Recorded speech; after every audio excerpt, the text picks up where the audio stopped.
ఈశ్వరో గురురాత్మేతి మూర్తిభేద విభాగిని వ్యోమవద్వ్యాప్తదేహాయ దక్షిణామూర్తయే నమః. శృతిస్మృతిపురాణానాం ఆలయం కరుణాలయం నమామి భగవత్పాదం శంకరం లోకశంకరం. నమః శ్రీశంకరానంద గురుపాదాంబుజన్మని సవిలాసమహామోహ గ్రాహగ్రాసైకకర్మణి. ఓం సహనావవతు సహనౌ భునక్తు సహ వీర్యం కరవావహై తేజస్వినావధీతమస్తు మా విద్విషావహై. ఓం శాంతి శాంతి శాంతి. పరిపూర్ణః పరాత్మాస్మిన్ దేహే విద్యాధికారిణి బుద్ధే సాక్షితయా స్థిత్వా స్ఫురన్నహమితీర్యతే. విశ్లేషణాత్మకమైనటువంటి ఒక విషయాన్ని విమర్శిస్తూ అర్థం చేసుకుంటూ సాగించేటువంటి ప్రయాణంలో మధ్యలో అనేకమైనటువంటి విషయాల్ని తప్పనిసరిగా మనం ఎదుర్కోవాల్సి వస్తుంటుంది. ఒక్కొక్కసారి చాలా సులభంగా విషయ సౌలభ్యం ఉంటుంది, చాలా చక్కగా అర్థమైపోతూ ఉంటుంది. ఒక్కొక్క చోట చాలా జటిలమైపోతూ ఉంటుంది. అంటే నిగూఢంగా తరచి వాటి లోతులను పరిశీలిస్తే కానీ అర్థం కానిటువంటి పరిస్థితి. అటువంటి చోట బహుశాస్త్ర పాండిత్యం, అనుభవ జ్ఞానం, యుక్తి ఇవన్నీ కూడా ప్రధానంగా పోషించాల్సి ఉంటుంది. మరి కొన్ని పరిస్థితుల్లో సందేహాలు ఉత్పన్నమై ఒక అడుగు కూడా ముందుకు పోలేనటువంటి పరిస్థితి కూడా వస్తూ ఉంటుంది. ఇవి సాధారణంగా జటిలమైనటువంటి విశ్లేషణాత్మకమైనటువంటి విషయాన్ని చర్చించేటప్పుడే, పరామర్శించేటప్పుడే ఇవి జరుగుతూ ఉంటాయి. ఈ మహావాక్యాలు అనేటువంటివి చిన్న విషయం కాదు. అది అంటే ఏ ఒక్క మహావాక్యాన్ని తీసుకున్నా వేదాంత తాత్పర్యం అంతా కూడాను ఆ ఒక్క మహావాక్యంలోనే ఉందని అర్థం. కాబట్టి ఒక 2 పదాలు 3 పదాలతో కూడినటువంటి ఒక వాక్యం, సంక్లిష్టంగా ఉండేటువంటి వాక్యం, బాహ్యానికి అస్పష్టంగా గోచరించేటువంటి వాక్యం, దానిలో స్పష్టతను అన్వేషించి పట్టుకోవడం అనేటువంటిది చాలా కష్టతరమైనటువంటి విషయంగా తెలుస్తూ ఉంటుంది. కాబట్టి ఈ మహావాక్య విచారం అనేది చాలా జటిలమైనటువంటి సమస్య. ఇటువంటి చోట మనకు అర్థమయ్యే అవకాశం ఉన్నది. నేనే బ్రహ్మము అనేటువంటి విషయాన్ని మనిషి సాధారణంగా అర్థం చేసుకోలేడు. అసలు అర్థం చేసుకునే ప్రయత్నం చేయడానికి కూడా సాహసించడు. ఎందుకంటే తన యొక్క పరిమితమైనటువంటి మనుగడ ఏమిటో తనకు తెలుసు, తను ఎలా ఉన్నాడో తెలుసు.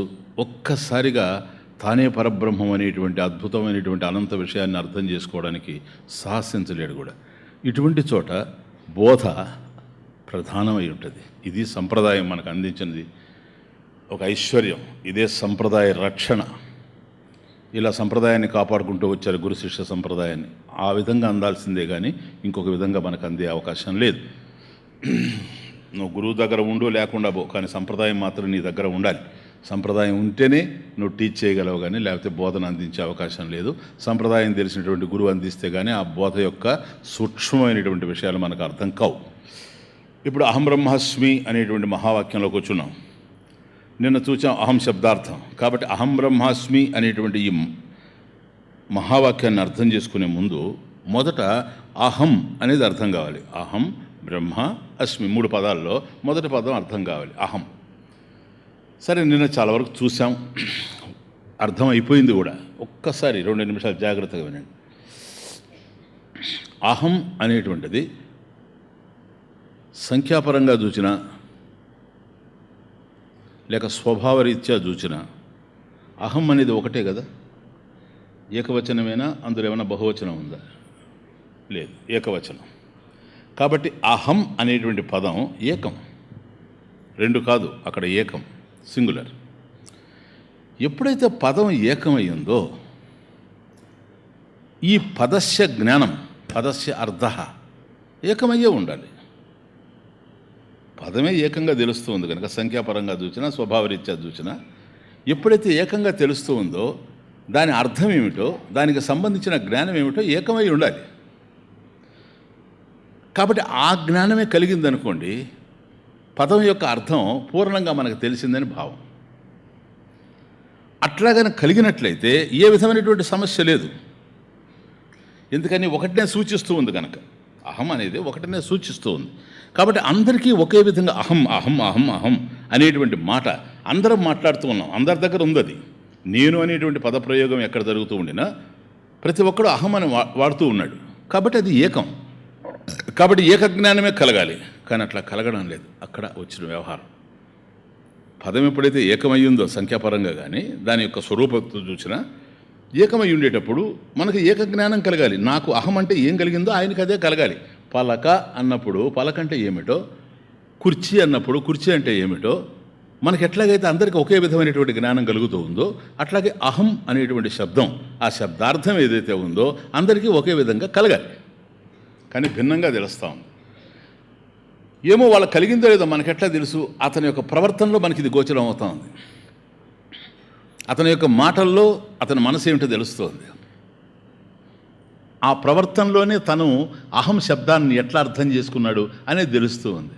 అహం తిష్టామి, అహం తిష్టామి, నేను కూర్చొని ఉన్నాను అని ఒక మనిషి మాట్లాడినప్పుడు ఈ అహం యొక్క శబ్దార్థం, అహం పదం యొక్క అర్థం అతనికి ఏ విధంగా ఉంది అని మనం కనుక ఆలోచించినట్లయితే అహం తిష్టామి, అహం నేను తిష్టామి, కూర్చొని ఉన్నాను కదా అన్నప్పుడు దేహం కూర్చొని ఉందని అర్థం. క్లియర్ ఇండికేషన్ అది. కాబట్టి నేను దేహము అని చెప్పగానే చెప్తూ ఉన్నాడు అహం తిష్టామి అని అన్నప్పుడు. అదే వ్యక్తి మళ్ళీ అహం పశ్యామి అన్నప్పుడు నేను చూస్తున్నాను అంటున్నాడు. చూచారా? దేహం చూడలేదు, కూర్చోవచ్చు దేహం, కానీ చూసేది మాత్రం కన్ను. అక్కడ తాను ఇంద్రియాలు అనేటువంటి భావనని ఇస్తూ ఉన్నాడు. సేమ్ అదే వ్యక్తి.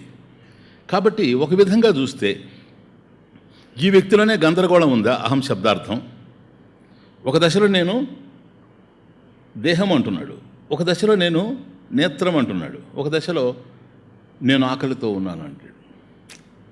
ఆ నేను అహం ఆకలితో ఉన్నాను అని అన్నప్పుడు ఆకలి దేని ధర్మం? ఆకలి అనేటువంటిది ప్రాణధర్మం. కాబట్టి నేను ప్రాణము అని ఒక వైటల్ ఫోర్స్ తానని చెబుతున్నాడు. ఇంకొక విధంగా పోయినప్పుడు నేను ఆలోచిస్తున్నాను, అహం అనుమనోమి, నేను దీన్ని అనుమానిస్తున్నాను, దీన్ని నేను ఆలోచిస్తున్నాను, నేను ఈ విధంగా వ్యథ చెందుతున్నాను అనేటువంటి మాటలు అతని దగ్గర నుంచి వచ్చినప్పుడు తాను మనసేమో, మనసేమని మనసనే అర్థం. కాబట్టి అహం మనః, అహం చక్షు, అహం దేహ, అహం ప్రాణ. ఇది తమాషా. ఈ విధమైనటువంటి మాటలు మనకు వినపడుతూ ఉంటే అహం అనేటువంటి శబ్దం, అహం యొక్క పదం యొక్క అర్థం ఒకటే అయి ఉండాలి. ఎందుకంటే అహం అనేటువంటిది ఒకటే గనక దాని అర్థం కూడా ఒకటే ఉండాలి. ఒక పదానికి 4 అర్థాలుగా తీసుకోవడానికి అవకాశం లేదు. ఒకవేళ 4 ఉన్నా కూడా పర్యాయ పదాలుగా ఉండాల్సిందే కానీ పర్యాయ అర్థాలు ఉండడానికి అవకాశం లేదు. కానీ ఇక్కడ అహం అనేటువంటిది ఒకటే ఉంది, ఒకే జ్ఞానం కలగాలి. కానీ ఇన్ని రకాలైనటువంటి జ్ఞానం కలుగుతూ ఉంది కనుక తనకు సంబంధించినటువంటి జ్ఞానం తనకు లేదు అనేటువంటిది మనకు సుస్పష్టం అవుతా ఉంది. ఎప్పుడైతే మనకు సంబంధించిన జ్ఞానం మనకు లేదో ఇంకా ప్రపంచానికి సంబంధించిన జ్ఞానము, ఇతరుల వ్యక్తులకు సంబంధించిన జ్ఞానం మనకేముంటుంది? ఉండినా కూడాను ఆ జ్ఞానం ఎవరికి కలుగుతుందంటే తనలో తాను ఎవడైతే కన్ఫ్యూజన్లో ఉండాడో వాడికే కలుగుతుంది. Already confusion. అర్థం కదా? కనుక ప్రతి మనిషి ఈ ప్రపంచంలో ఆనందంగా బ్రతకాలి అనేది ప్రధానమైంది కనుక నిన్న మనం చూసినట్టుగా నిమిత్తానందం ఏదైతే ఉందో ఇదే అనంతానందానికి ఆ స్పృహను తీసుకొని వస్తూ పెడుతూ ఉందని మనం తెలుసుకున్నాం కనుక ఇప్పుడు ఈ తెలుసుకోవడము, రకరకాలుగా అర్థం చేసుకోవడం ఏదైతే ఉందో వీటి మధ్యలో ఒక ప్రేమ అనేటువంటిది కొనసాగుతూ ఉంది. ఇది భాష్యంలోకి వస్తూ ఉంది. చాలా ఇంపార్టెంట్. ఇది అహం బ్రహ్మాస్మి. మీరంటే నాకు ఇష్టం నాయన, నువ్వంటే నాకు ఇష్టం నాయన, నిన్ను నేను ప్రేమిస్తున్నా. ఈ వాక్యాలకి ఏమన్నా అర్థం ఉందా?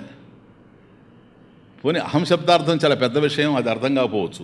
ఇది అర్థమవుతుందా మనం మాట్లాడుతుందా? కాబట్టి నువ్వంటే నాకు ఇష్టం, నిన్ను నేను ప్రేమిస్తున్నా. ఇది సమస్య. ఇది సమస్య. ఇది ఎవరు సృష్టించిన సమస్య? అజ్ఞానం సృష్టించిన సమస్య. నీకు సంబంధించిన జ్ఞానమే నీకు లేనప్పుడు, నీకు సంబంధించిన అజ్ఞానం నీ దగ్గర ఉండేటప్పుడు ఇతరులని నువ్వంటే నాకు ఇష్టం అనడానికి నీకు ఆధారం ఏంటి? ఏం చూసి ఇష్టపడుతున్నావు నువ్వు? ఇష్టానికి అర్థం ఏంటి? డెఫినేషన్ ఏంటి? నువ్వంటే నాకు ప్రేమ, నేను నిన్ను ప్రేమిస్తున్నాను, ఏం చూసి? ఇది అజ్ఞానం సృష్టించినటువంటి సమస్య. ఇక్కడ మనుషులు కలతపడుతూ ఉండేదంతా ఇక్కడే.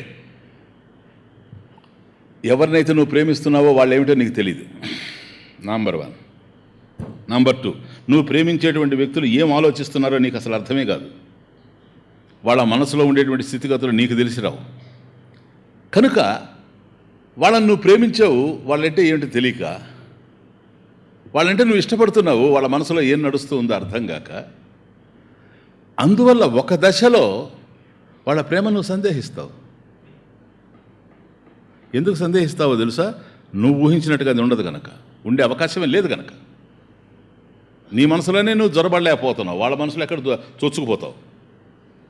కాబట్టి ఎక్కడైతే అక్కడ భిన్నమైనటువంటి ఆలోచనలు, ప్రవృత్తులు కదిలి వాళ్ళు మరో విధంగా ప్రవర్తిస్తారో అప్పుడు నువ్వు అంటావు, నువ్వు నిజంగా నన్ను ప్రేమిస్తున్నావా? Say the point. టచ్ అవుతాయి మీకు లైఫ్లో ఇవన్నీ కదా. ఎక్కడ మనసు విరిగిన ఎవరైనా సరే, తండ్రిని బిడ్డ అయినా సరే, బిడ్డని తండ్రి అయినా సరే, భార్యను భర్త అయినా సరే, భర్తను భార్య అయినా సరే, అల్లుడిని మావ అయినా సరే, మావని అల్లుడైనా సరే, ఈ మాట అంటుంటారు, నిజంగా నువ్వు నన్ను ప్రేమిస్తున్నావు అని. ఎందుకు వచ్చి నీకు సందేహం? వాళ్ళు నిన్ను ప్రేమిస్తున్నారని తెలిసి నువ్వు ప్రేమించావా? See the point. అందువల్ల ఈ సందేహాలు నీకు ఎందుకు ఉత్పన్నం అవుతున్నాయి అని అంటే వాళ్ళేమిటో నీకు తెలియకపోవడం చేత వాళ్ళు ఒక్కొక్కప్పుడు ఒక్కొక్క విధంగా ప్రవర్తిస్తూ ఉంటే దాన్ని ఎలా జీర్ణం చేసుకోవాలో నీకు అసలు అర్థం కాక ఈ అజీర్ణ వ్యాధిలో, అజ్ఞానం సృష్టించినటువంటి అజీర్ణ వ్యాధిలో పడి ప్రతి మనిషి మరొక మనిషిని సస్పెక్ట్ చేయడానికి, అనుమానించడానికి ప్రయత్నం చేస్తూ ఉంటాడు. అవసరమైతే ధిక్కరిస్తాడు. వీడిలో ఉండేటువంటి ఆ జడస్య బుద్ధి, పామరస్య బుద్ధిని మనం చూసామే, దాన్ని బట్టి ఆధారపడి ఉంటుంది. ధిక్కరిస్తాడు. అవసరమైతే గురువును అప్పి ధిక్కరవుతాయి, గురువుని కూడా ధిక్కరించాడు, పడేస్తాడు. నువ్వు ధిక్కరించిన అక్కడ వచ్చే నష్టమే లేదు, నీ మూర్ఖత్వం తప్ప. అండర్స్టాండ్ కదా? భగవంతుడు తర్వాత భగవంతుడు లేడంటాడు. వాడు ఉండాలని తెలిస్తేనే భగవంతుడు. అది అహం బ్రహ్మాస్మి. అసలు వీడికి సంబంధించిన జ్ఞానమే వీడికి లేనప్పుడు దేన్ని వీడు సర్టిఫై చేయలేడు. చేసినా కూడా యథార్థంగా ఉండదు. అహంకారం తప్ప ఇంకేమీ ఉండదు. ఇంత కూడా ఉండదు. జ్ఞానం ఉండే అవకాశమే లేదు. అండర్స్టాండ్? కాబట్టి ఆత్మనస్తు కామాయ సర్వం ప్రియం భవతి. ఎందుకంటే ఇది బృహదారణ్యక శృతి. అహం బ్రహ్మాస్మి బృహదారణ్యక శృతి 4th చాప్టర్లో వస్తూ ఉంది. అక్కడే ఈ పెనుగులాట అంతా ఆత్మనస్తు కామాయ సర్వం ప్రియం భవతి మైత్రేయి. కాబట్టి ఎవడి మీద వాడికి ప్రేమ ఉండడం వలన ఇతరులు ప్రేమిస్తున్నాను. నేనంటున్నా ఇప్పుడు ఈ దశలో ఇతరులను నువ్వు ప్రేమించడానికి నీ దగ్గర ఆధారం ఏమీ లేదు. వాళ్ళంటే ఏంటో నీకు తెలియదు, వాళ్ళ మనసులో ఏమి నడుస్తున్నాయో నీకు అర్థం కావు, సర్దుకుపోతావు. దాని పేరే సంసారం. అంటే సర్దుకుపోవడమే సంసారం. కొత్త డెఫినేషన్. ఇష్టానుసారం నడిచేది సంసారం కాదు, సర్దుకుపోయేది సంసారం. అది పక్కన పెట్టండి. ఆత్మనస్తు కామాయ సర్వం ప్రియం భవతి. ఏది ఎవరికి ఎప్పుడు ఎలా ఇష్టమో నేను చెప్పలేను, కానీ నీకు నువ్వు ఇష్టమే కదా. అదే కదా అహము.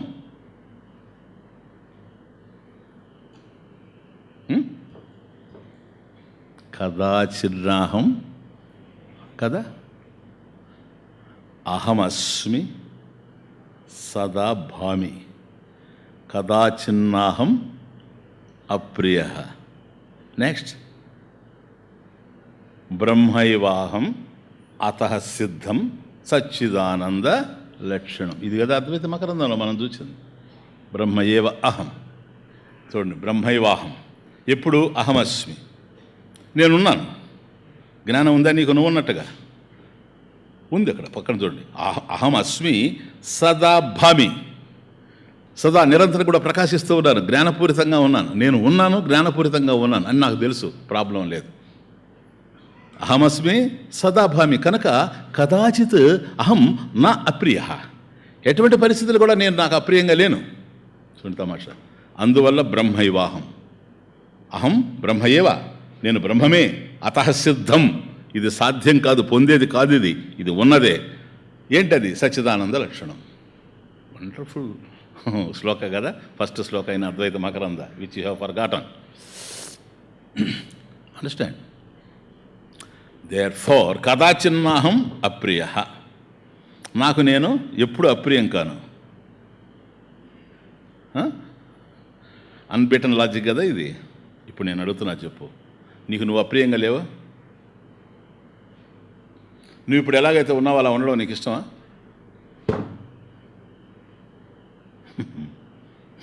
ఉంటే ఇక్కడికి రావు కదా బాబు. నువ్వు ఏమాత్రం ఇష్టం ఉన్నా నీ మీద ఇక్కడికి రావు. నువ్వంటే నీకు ఇష్టం కావచ్చు, ఇలా ఉండడం నీకు ఇష్టం లేదు, కాబట్టి ఎలాగో ఉండాలనుకుంటూ ఉన్నావు.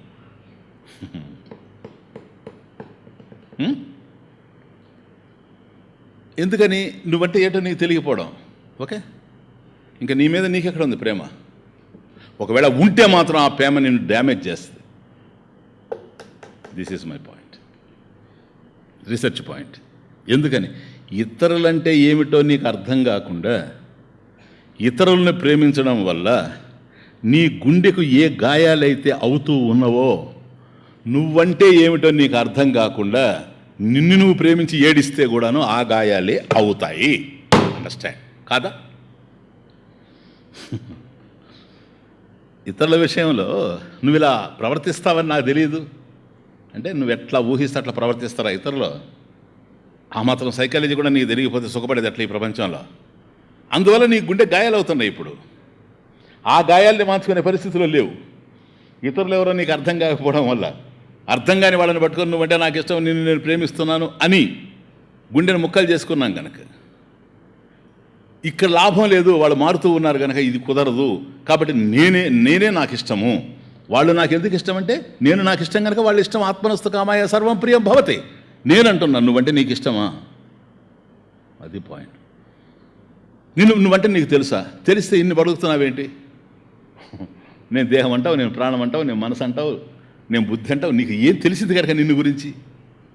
కాబట్టి వాళ్ళని నువ్వు ప్రేమించి, అంటే వాళ్ళేమిటో తెలియకుండా వాళ్ళని ప్రేమించి, వాళ్ళు మారుతూ ఉంటే నీ గుండెలు ఎట్లాగైతే మొక్కలైపోతూ ఉన్నావో, నువ్వేమిటో తెలియకుండా నిన్ను నువ్వు ప్రేమించినా రేపు అదే మార్పులు నీలో కూడా జరుగుతూ ఉంటాయి, జరుగుతూ ఉన్నాయి. ఒకప్పుడు ఇష్టపడిన దాన్ని ఇంకొకప్పుడు ఇష్టపడటం లేదు, ఒకప్పుడు ప్రేమించిన వాళ్ళని ఇంకొకప్పుడు ప్రేమించలేకపోతున్నాం, ఒకప్పుడు ఉన్న చోట ఇంకొకప్పుడు ఉండలేకపోతున్నాం, ఒకప్పుడు చేసిన పనులు మరొక చోట చేయలేకపోతున్నాం. ఈ విధమైనటువంటి మార్పులు కలగడానికి కారణం ఏంటి? నీలో కూడా మార్పు ఉంది. కాబట్టి నువ్వు ఇలా మారుతావని నాకు తెలియదు, నేను నిన్ను ప్రేమించానని వాళ్ళని ఎట్లాగైతే అంటూ ఉన్నామో, అట్లాగే ఇక్కడ కూడాను మన మీద మనకు సందేహం ఉంది. ఎప్పుడైతే ఈ విధంగా ఉన్నామో, ఇతరుల విషయాల్లో మన అభిప్రాయాలు ఎట్లాగైతే మారిపోతూ ఉన్నాయో, వాళ్ళ అభిప్రాయాలు మారడంతో మన విషయంలో కూడాను మనకు అర్థం కాకపోవడం వల్ల మన అభిప్రాయాలు మన మీద మారుతూ ఉన్నాయి కనుక ఇక్కడే సెల్ఫ్ డౌట్ సెల్ఫ్ డౌట్, మనకు సంబంధించినటువంటి సందేహం మన మీద మనకు వస్తూ ఉంది. ఎందుకు నేను సుఖపడలేకపోతున్నాను? Because of self doubt we seek public opinion, we seek the opinion of others. ఏమండి నన్ను గురించి మీరేమనుకుంటారు? ఇంతకైనా నీచమైనటువంటి సెంటెన్స్ ఉందా ప్రపంచంలో? I don't think so. నన్ను గురించి మీరేంది అనుకునేది? నాకు నన్ను గురించి తెలియనప్పుడు మీరేమనుకుంటున్నారని అడగాల. ఒకవేళ నన్ను గురించి నాకు తెలియలేదు అనుకోండి, అందుకని మిమ్మల్ని అడిగాను అనుకోండి, అప్పుడు మీరు ఏం చెప్తే నేను ఏం వినాలా? ఆయన చెప్పింది ఏం చెప్పడు, ఏం చెప్పింది ఆయన చెప్పడు, ఆయన చెప్పింది ఆయన చెప్పడు. ఒక ఆయన వచ్చి నువ్వు పరమహంస అంటాడు, ఒక ఆయన వచ్చి పిగ్ అంటాడు. అప్పుడు నేను అహం బ్రహ్మాస్మి అనాలా? ఇంకా నో అదర్ వే. చెప్పండి సార్, పబ్లిక్ ఒపీనియన్ నీకెందుకు? అంటే అటు జనాన్ని ప్రేమించి నీకు సుఖం లేదు. అండర్స్టాండ్, ఇట్స్ చాలా అనలిటికల్ పాయింట్. నిన్ను ప్రేమించి నువ్వు సుఖపడడం లేదు. ఈ రెండింటి మధ్య నీకు సుఖం కలగడం లేదు కనుక ఎవరినో ఒకడిని ఏదో ఒకటి అడిగి తలమాసిన వాడిని, నన్ను గురించి నీ అభిప్రాయం ఏందని. వాడికి ఆల్రెడీ తలమాసి ఉంది కనుక మీరా దుందుబి దుర్ముఖి నలా పింగళ అన్నాడు అనుకోండి, అక్కడికి మనకు హాయ్. ఎంతసేపు? వాడు పోయినంతసేపే. అర్థమవుతుంది ఇప్పుడు? ఇది ఇప్పుడు అర్థం. ఈ సెల్ఫ్ కన్ఫ్యూషన్ ఏంటో. కాబట్టి మనిషి ఏమున్నా సుఖపడలేడు, ఏమి లేకపోయినా సుఖపడలేడు. వాడికి సంబంధించిన జ్ఞానం వాడికి కలగాలి గనక అహం శబ్దార్థం ఫస్ట్లోనే చూసేసాను నిన్న. ఫస్ట్ అది అర్థం కావాలి, తర్వాత బ్రహ్మ అహం నేనెవరు అసలు అనేది అర్థం కావాలి. కాబట్టి అహం అనేటువంటిది ఏదో అర్థం కావాలి కనుక అది నిన్న ఏమని అర్థమైంది? అహం సాక్షి చైతన్యం, స్ఫురన్ అహం ఇది ఈర్యతే, సాక్షి చైతన్యం. కాబట్టి నేను ఏమిటో ఇప్పుడు సాక్షి చైతన్యము అనేది తెలిసిన తర్వాత ఆ సాక్షి చైతన్యమే అత్ర బ్రహ్మశబ్దేన వర్ణితం. అత్ర అహం బ్రహ్మాస్మి మహావాక్యం ఏదైతే ఉందో ఆ అహం బ్రహ్మాస్మి అనేటువంటి మహావాక్యంలో బ్రహ్మ శబ్దార్థం ఏది అంటే అహం శబ్దార్థమే బ్రహ్మ శబ్దార్థం. ఇక్కడ ఏదైతే నీకు సాక్షి చైతన్యంగా తెలుస్తూ ఉందో అదే బ్రహ్మ చైతన్యము. Please come. స్వతః పూర్ణః పరాత్మాత్ర బ్రహ్మ శబ్దేన వర్ణితః అస్మీత్యైక్య పరామర్శః తేన బ్రహ్మ భవామ్యహం. అది స్వతః పూర్ణః, స్వతః స్వభావతః స్వరూపతః యత్ పూర్ణః తత్ పరాత్మా పరమాత్మ. పరమాత్మ స్వతః స్వరూపతః పూర్ణః ఇత్యర్థః. తద్బ్రహ్మ తత్పరమాత్మ అత్ర అస్మిన్ వాక్యే మహాబ్రహ్మ అహం బ్రహ్మాస్మి వాక్యే బ్రహ్మశబ్దేన వర్ణితః. ఆ బ్రహ్మ అనేటువంటి శబ్దం ఏదైతే ఉందో దాని చేతనే చెప్పబడుతూ ఉన్నాడు. కాబట్టి అహం బ్రహ్మాస్మి అనేటువంటి మహావాక్యంలో అహం బ్రహ్మ అస్మి ఉండే 3 పదాలు కదా.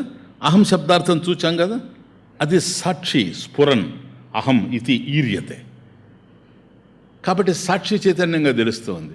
ఏదైతే అహం సాక్షి చైతన్యంగా తెలిసిందో అహం తర్వాత మనం అర్థం చేసుకోవాల్సింది బ్రహ్మ. అహం బ్రహ్మ అస్మి, బ్రహ్మ అర్థం కావాలి.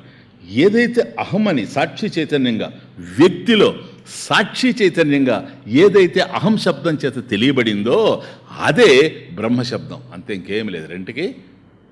రెండు ఒకటే. అస్మి ఇది అస్మీతి ఐక్య పరామర్శ. ఇంకా అహం బ్రహ్మ అస్మి, అస్మి ఉంది కదా, అయ్యున్నాను అనేటువంటిది. ఈ అస్మి ఇది ఐక్య పరామర్శ ఆ రెండిటికి మధ్యలో ఐక్యాన్ని సూచిస్తూ ఉంది, పరామర్శిస్తోంది. అంటే ఇదే అది, అదే ఇదే అనేటువంటి విషయాన్ని పరామర్శిస్తోంది, సూచిస్తోంది. తేన అతః దేర్ ఫోర్ తేన ఈ కారణం చేత బ్రహ్మ భవామ్యహం అహం బ్రహ్మ భవామి, అహం బ్రహ్మాస్మి. బ్రహ్మ భవామి, బ్రహ్మాస్మి, నాట్ బ్రహ్మ భవిష్యామి, బ్రహ్మ భవామి. అహం బ్రహ్మ అస్మి, భవామి, అస్మి ఇది. ఇది ఫుల్ సెంటెన్స్, అహం బ్రహ్మ అస్మి. కాబట్టి మనలో అహంగా ఏదైతే సాక్షి చైతన్యంగా తెలుస్తూ ఉందో అత్ర ఈ మహావాక్యంలో అహం బ్రహ్మాస్మి అనేటువంటి మహావాక్యంలో బ్రహ్మశబ్దం చేత స్వామీజీ అహం అనేది మనకు సంబంధించిందిగా తెలుస్తుంది. అనేటువంటి పదం వేరుగా ఉంది, అహం పదం వేరే అర్థాన్ని సూచిస్తూ ఉంది, బ్రహ్మ పదం వేరే అర్థాన్ని సూచిస్తూ ఉంది. ఈ రెండు ఒకటే ఎట్లా అవుతాయి? సామ్యం ఎట్లా వస్తుంది?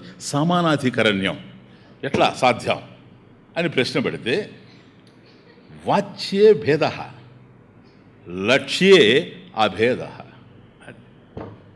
ఈ భేదం ఏదన్నా ఉంటే వాచ్యార్థంలో ఉంది. వాచ్యార్థం లక్ష్యార్థం చెప్పాను కదా మీకు, అది. కాబట్టి వాచ్యార్థంలో భేదం ఉందే కానీ లక్ష్యార్థంలో మాత్రం అభేద. దీనికి దానికి అహం అనేటువంటి శబ్దానికి బ్రహ్మ శబ్దానికి ఏ విధమైనటువంటి భేదం లేదు.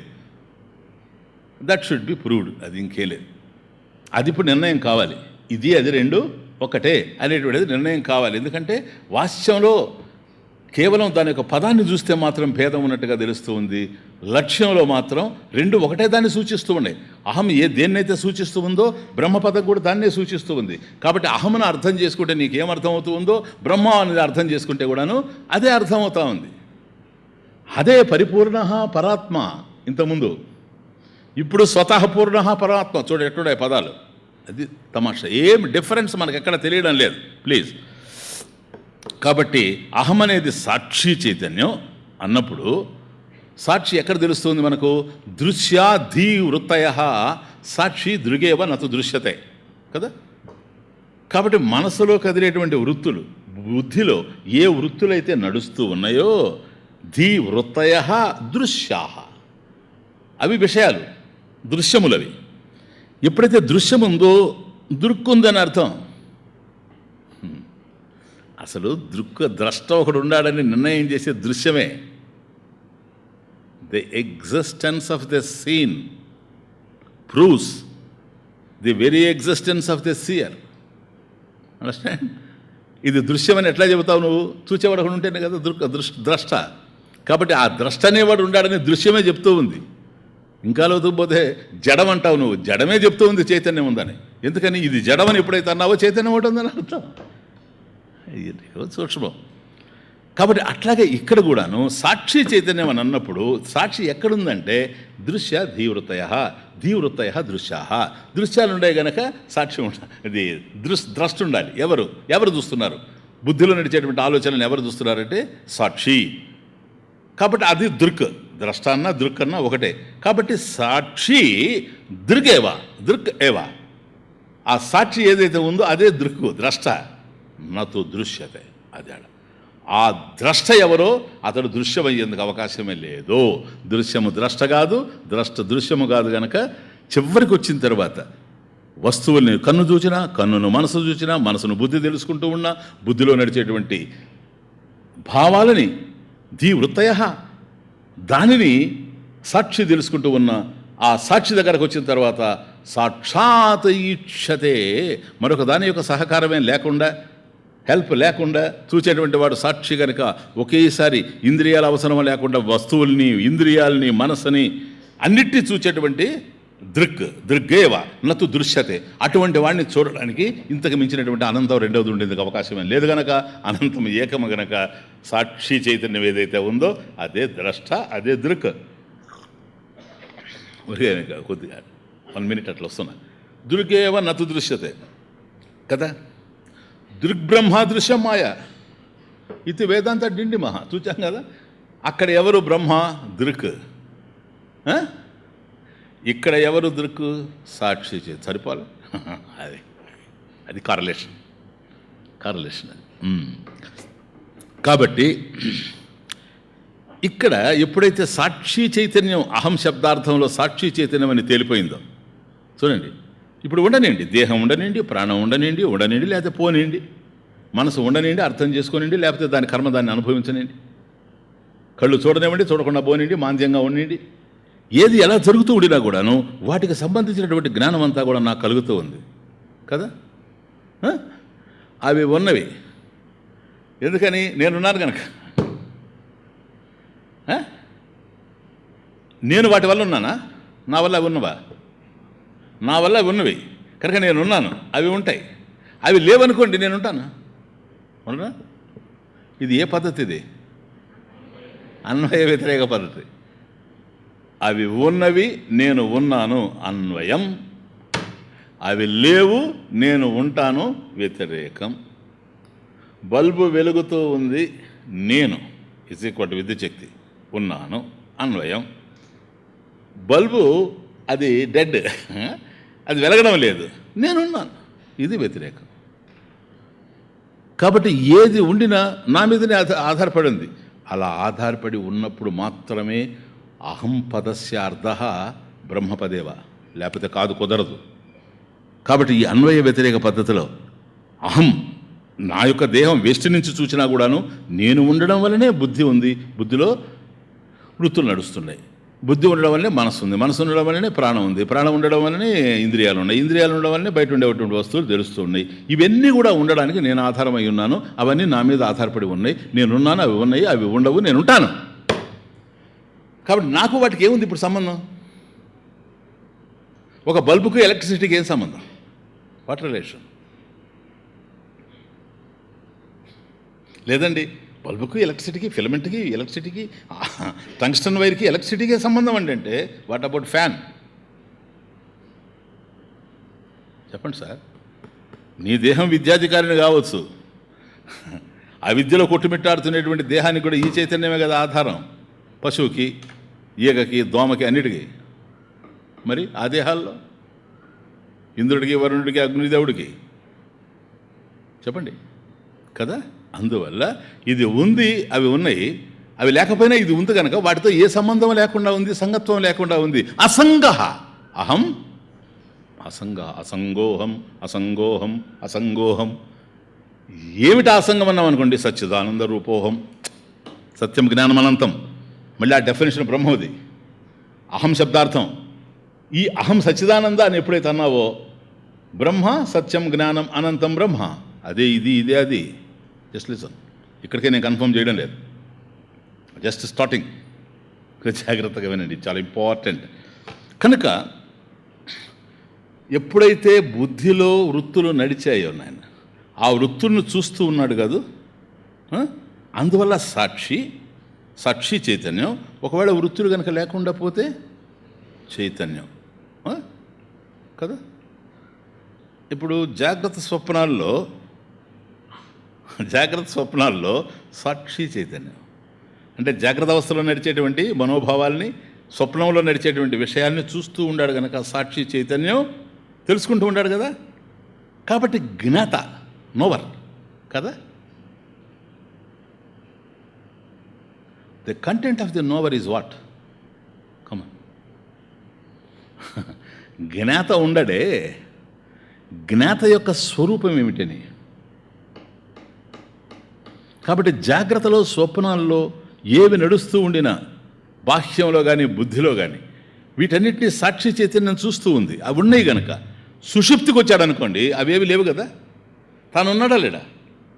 తాను ఉండబట్టే ఉదయం లేస్తున్నాడు కాబట్టి ఉన్నాడు. ఎలా ఉన్నాడు? చైతన్యంగా ఉన్నాడు, సాక్షి చైతన్యంగా కాదు. జాగ్రత్త స్వప్నాల్లో సాక్షి చైతన్యంగా ఉండే తాను సుషుప్తికి వచ్చేటప్పటికి సాక్షి చైతన్యంగా లేడు. దేనికి సాక్షి? Witness of what? కాబట్టి కేవలం చైతన్యంగానే ఉన్నాడు. అర్థమవుతుంది? ఈ రెండు దశల్లో జ్ఞాతగా తెలుస్తూ ఉన్నాడు. సాక్షి చైతన్యం కనుక తనకు ఏ సంబంధం లేకపోయినా అసంగుడుగానే ఉండినా సాక్షి చైతన్యం కాబట్టి తెలుసుకుంటూ ఉన్నాడు. ఎప్పుడు తాను తెలుసుకునేవాడు. హీజ్ అ నోవర్, జ్ఞాత. ఎప్పుడు? With reference to the objects known. తెలియబడేటువంటి విషయాలు ఉన్నప్పుడే తాను జ్ఞాత. తెలియబడే విషయాలు లేవు, అప్పుడేంటి తాను? Wonderful, that is the only blessing. జ్ఞానం. క్లియర్? జ్ఞానం. జ్ఞానము పూర్ణమా పాక్షికమా? అది తమాషా. ఎందుకని? సత్యమే జ్ఞానం, జ్ఞానం అది సత్యం, జ్ఞానం అనంతం. కాబట్టి పూర్ణ అని ఏదైతే నువ్వు అంటున్నావో అక్కడ పరిపూర్ణ పరాత్మ, ఇక్కడ స్వతః పూర్ణ పరాత్మ. కాబట్టి పూర్ణ శబ్దం ఏదైతే నువ్వు వాడుతూ ఉన్నావో ఇది అనంతానికి సంబంధించినటువంటి విషయము, సత్య జ్ఞానానంద స్వరూపము. చూడండి, బాగా ఆలోచించండి. ఇది ఉన్నదే కదా అనంతం. అది స్థిత్వ, అస్తి, అస్మి, అసి. నిన్నంతా చూచారు అదే. అది ఉంది. It is being. It's not a matter of becoming, it's not a matter of doing something, కర్మపేక్ష లేకుండా ఉండడం. మరి ఏంటిది? Just it is just cognition. am I right? వస్తుగ్రహణం. Just cognition, recognition, cognition, recognition. Just see. సాక్షాత్ ఈక్షతే, సాక్షాత్ ఈక్షతే. కనుక బుద్ధికి ఆవల ఉండి ఒక బుద్ధిలో వృత్తులనే కాకుండా, మనసునే కాకుండా, ఇంద్రియాలనే కాకుండా, ఇంద్రియాలు గోచరమైనటువంటి దృశ్యమాన జగత్తుని సమస్తం ఏకకాలంలో ఏ సంకల్పం లేకుండా వీక్షించేటువంటి జ్ఞాన శక్తి సాక్షి. సాక్షి. సో అది అనంతం గనక పూర్ణ. సాక్షాత్ ఈక్షతే ఏదైతే ఉందో అది పూర్ణ. ఇప్పుడు నిన్న చూసేట్టుగా అహం ఏంటి చెప్పండి? పరిపూర్ణ పరాత్మ. అస్మిన్ దేహే విద్యాధికారిణి, అస్మిన్ దేహే బుద్ధేహే సాక్షితయా స్థిత్వా స్ఫురన్ అహం ఇది ఈర్యతే. కాబట్టి అహం కనబడుతూ ఉంది కదా. కాబట్టి అహం శబ్దార్థానికి ఇక్కడ చూసినప్పుడు పరిపూర్ణ పరాత్మ. ఏది? లాస్ట్ శ్లోక. స్వతః పూర్ణ పరాత్మ. పరాత్మ పరశ్చ అసౌ ఆత్మ ఇది పరాత్మ. అదే కదా పరమాత్మ స్వరూపం. ఆ పరమాత్మ పూర్ణ. పరమాత్మ పూర్ణ. పరితః పూర్ణ పరిపూర్ణ అహం స్ఫురన్ అహం ఇతీర్యతే. కాబట్టి ముందు శ్లోకంలో చూసినప్పుడు ఏదైతే అహం శబ్దార్థాన్ని చూసామో అది పరిపూర్ణం అన్నాం. ఇప్పుడు చెప్తున్నాడు ఆ పరిపూర్ణమే. పూర్ణమని ఎప్పుడైతే అన్నాడో, ప్లీజ్ అండర్స్టాండ్ దిస్ పాయింట్, పూర్ణం ఎప్పుడైతే అన్నాడో, పూర్ణం అనంతానికి సంకేతం గనక బ్రహ్మము పూర్ణమే. కాబట్టి స్వతః పూర్ణ పరాత్మ అత్ర ఈ మహావాక్యంలో బ్రహ్మశబ్దేన వర్ణిత. కాబట్టి పూర్ణమని ఎప్పుడైతే అన్నాడో, పూర్ణం అనంతాన్ని సూచిస్తూ ఉంది గనక, బ్రహ్మం సత్యం జ్ఞానం అనంతం గనక, అనంతం పూర్ణం గనక, పూర్ణం అనంతం గనక బ్రహ్మశబ్దేన వర్ణిత. చూడండి, పదాలున్నాయి, వాటి అర్థాలున్నాయి, ఆ అర్థాలకు సంబంధించిన వస్తువులు ఉన్నాయి. నిన్న చూశారు కదా ఇది. పదాలున్నాయి, అర్థాలున్నాయి, వస్తువులు కనపడ్డాయి. ఇది కూడా చూశారు కదా నిన్న. ఇప్పుడు చెప్తున్నాను, పదాలున్నాయి, అర్థాలు, పదాలు ఉన్నాయి, అర్థాలు ఉన్నాయి, వస్తువులు లేవు. స్వామీజీ రెండోది మూడోది అదే కదా, కొద్ది డిఫరెన్స్. అందుకని మూడోది ఇంట్రడ్యూస్ చేస్తున్నా మీకు. ఇప్పుడు పదం ఉంది. ఏమిటి స్వామి? చేమంతి అనేది ఒక పదం. ఈ చేమంతి అనే పదానికి అర్థం ఉందా లేదా? చేమంతి అంటే ఏంటండి? చేమగడ్డ అంటే కాదండి, పువ్వు అంట. ఓహో, పువ్వు అనేది అర్థమా చేమంతికి? అది కదా. ఎట్లా ఉంటుందండి అది? రోజు తీసుకొని రాడు కదా, చేమంతి తీసుకొస్తాడు. కాబట్టి పువ్వు అనేటువంటి పదం ఉంది, చేమంతి అనేటువంటి పదం ఉంది. ఆ చేమంతి అనే పదానికి అర్థం ఉంది, మీనింగ్ ఉంది. ఆ మీనింగ్కి సంబంధించినటువంటి వస్తువు చేమంతి పువ్వు ఉంది. రెండోది నేనేమంటున్నానంటే, పదం ఉంది, అర్థము ఉంది, కానీ వస్తువు లేదు. నిన్నటి వరకు ఎంతవరకు వచ్చారండి మీరు? అది బ్రహ్మమని వచ్చారు, సత్యం కదా. ఇప్పుడు చెప్తున్నా కాదు. దయ, ప్రేమ, కరుణ, ఇవి పదాలేనా కాదా? దయ అనే పదానికి అర్థం ఉందా లేదా? ఏ వస్తువు దయ చెప్పు? ఎవడు మనకు డబ్బులు ఇస్తే వాడు దయ అంటే వాడి రూపం దయ. నీకు ఇచ్చాడు కనుక నాకు ఇస్తే కదా. చెప్పు, ఏ రూపం అని చెప్తావు? దయ ఎట్లాగో తెలియదు. ఎవడి పొలానికైతే ఇప్పుడు వర్షం అవసరమో వాడికి వర్షం పడితే వర్షం దయ. ఎవడు వేసుకున్నటువంటి పంటకు వర్షం పడకూడదో అక్కడ కనుక వర్షం పడిందంటే అది దయ కాదు. కాబట్టి వర్షం పడడం అనేటువంటి దయ దాక్షణమా ఏమిటది? కాబట్టి వర్షం అనేటువంటి పదం దానికి ఒక అర్థం ఉంది, అంతవరకు పర్వాలేదు. దాని రూపాన్ని తేవాలంటే వాడికి తెస్తే వర్షం కురుస్తున్నట్టుగా తేవాలా, వీడికి తెస్తే ఎండ వస్తున్నట్టుగా తేవాలి. ఇప్పుడు అర్థమవుతుంది మీకు? ఇవి యాబ్స్ట్రాక్ట్ నౌన్స్. అర్థమవుతుందా? యాబ్స్ట్రాక్ట్గా ఉంటాయి కదా. ఈ రెండే ప్రపంచంలో ఉన్నాయి.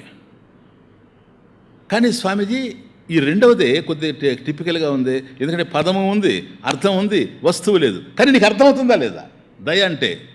నైనా దయ అంటే ఏమిటంటే, దయ అంటే స్వామీజీ పట్టి 4 వాయించేయడమే స్వామీజీ అని చెప్తాడు ఎవడన్నా. కాబట్టి దయ అంటే ఏదో వాడి దోచిన డెఫినేషన్ వాడు ఇస్తాడు కదా. అర్థం ఉంది కదా, వస్తువు లేకపోయినా. కాబట్టి మొదటిది పదం ఉంది, అర్థం ఉంది, వస్తువు ఉంది, చామంతి. రెండవది పదం ఉంది, అర్థం ఉంది, వస్తువు లేదు కదా, క్రియాత్మకంగా ఉంది. క్రియాత్మకంగా లేదా? ఆచరణలో లేదా? మూడవది ఏంటి తెలుసా? పదం ఉంది, అర్థము ఉంది, వస్తువు లేదు. కానీ మొదటి దానిలాగా కాదు, రెండవ దానిలాగా క్రియాత్మకం కూడా కాదు. క్రియాశీలత్వం లేదు. అందుకని కర్మాపేక్ష లేనిది ఇది. నేను చూసాను సరే, కర్మాపేక్ష లేదు, కర్మఫలానికి సంబంధించింది కాదు. కనుక దయని డిఫైన్ చేయొచ్చు, ప్రేమని డిఫైన్ చేయొచ్చు, కరుణని డిఫైన్ చేయొచ్చు. ఇది ప్రేమ, ఇది దయ అని నువ్వు క్రియాత్మకంగా చెప్పచ్చు. దీన్ని అలా చెప్పలేవు, దీన్ని అలా చెప్పలేవు. అందువల్ల స్వతః పూర్ణ పరాత్మ, పరిపూర్ణ పరాత్మ. ఇప్పుడు అర్థమవుతుంది. ఇప్పుడు ఇది బ్రహ్మశబ్దేన వర్ణిత. ఇప్పుడు బ్రహ్మం అనేటువంటి పదం వచ్చింది. ఈ బ్రహ్మకి ఏమని చెప్పాలి? దయలాగా నువ్వు దీన్ని వర్ణించగలవా బ్రహ్మని? ఎం బ్రహ్మ అనడం కన్నా ఇంకేం లేదు. చెప్పండి, వర్ణించగలవా? కాబట్టి ఏంటి బ్రహ్మ? What is Brahman? బృహత్వాత్, బ్రహ్మణత్వాత్, సత్యాది లక్షణం బ్రహ్మ. కాబట్టి బృహత్వాత్, బృహత్ పెద్దది, బిగ్గెస్ట్. బృహత్ అంటే బృహత్వాత్ బాగానే ఆయన. బ్రహ్మణత్వాత్ నువ్వు ఎంత దూరం అన్నా బో అంతకు మించే ఉంటుంది. అత్యతిష్ట దశాంగుళం, అది బ్రహ్మ శబ్దార్థం. బ్రహ్మ అనేటువంటిది బృహి అనేటువంటి ధాతువులో నుంచి వచ్చింది కనుక బిగ్. ఎంత బిగ్? ఎంత దూరం పోతే ఇంకా బిగ్. కాబట్టి బృహత్వాత్ బ్రహ్మణత్వాశ్చ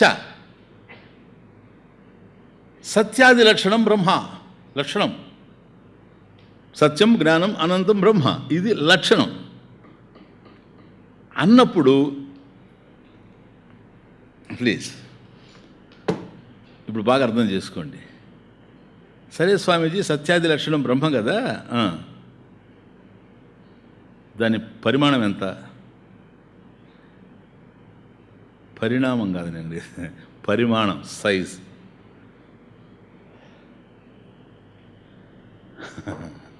అన్నామనుకోండి, ఈ బ్రహ్మ శబ్దార్థం ఏం చెప్తా ఉంది ఉపనిషత్తు? కఠోపనిషత్తుకు వస్తే అణోరణీయాన్ Mahato మహీయాన్.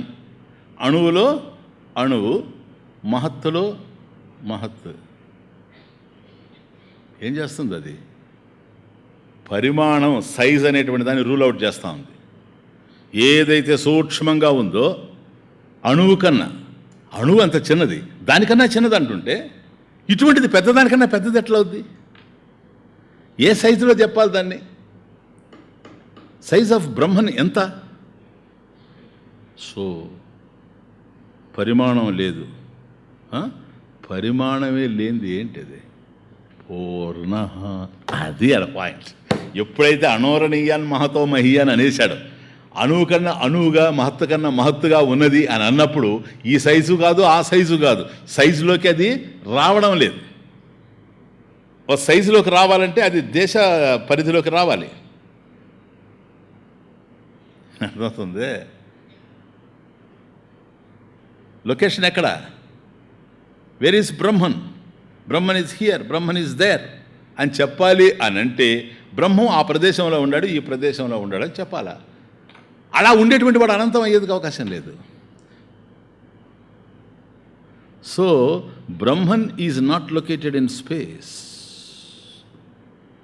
Space is in Brahman. దేశము బ్రహ్మంలో ఉంది, కాలము బ్రహ్మంలో ఉంది. కాలం ఉంటే బ్రహ్మం ఉన్నాడు, దేశం ఉంటే బ్రహ్మం ఉంది. దేశ కాలాదులు లేకపోయినా ఎప్పుడు సృష్టే ప్రాక్. దేశకాలాదులు లేవు, సృష్టిలోనే వచ్చాయి. అవి లేకముందు కూడా బ్రహ్మము ఏకం సత్, సదేవ సౌమ్యదమగ్ర ఆసీత్ ఏకమేవ ద్వితీయం బ్రహ్మ, రెండవది కాకుండా ఉండేటువంటి బ్రహ్మం. కాబట్టి అది పూర్ణ. అర్థమవుతుంది? పూర్ణ. కాబట్టి అది పూర్ణ. అత ఈ కారణం చేత పూర్ణ, స్వతః పూర్ణ, స్వభావత స్వరూపత పూర్ణ, పరిపూర్ణ, పరితః పూర్ణ. That is Brahman. నేను అహం. అహంలో ఏదైతే సాక్షి చైతన్యంగా ఉంది అదే బ్రహ్మ. కాబట్టి బ్రహ్మాహం.